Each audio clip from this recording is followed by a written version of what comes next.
And we have the historic opportunity to make this country what we have always wanted it to be, but it has not been. As I have said, the same way Raila Odinga can stand here and tell you we must stop the wrongs, I have also said that I am ready to pay whatever price to make this country change. Yes, we must change this nation, and we can do it. Look,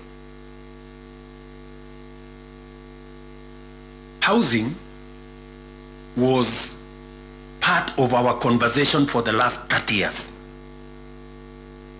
Yes, we've always talked about housing and how important it is and how it is going to create jobs, how it is going to stop land fragmentation, how it's going to allow us to produce, to save land that is meant for food, how we are going to have decent housing, how we are going to reduce on slums, how we are going to have decent livelihoods. We've always said that.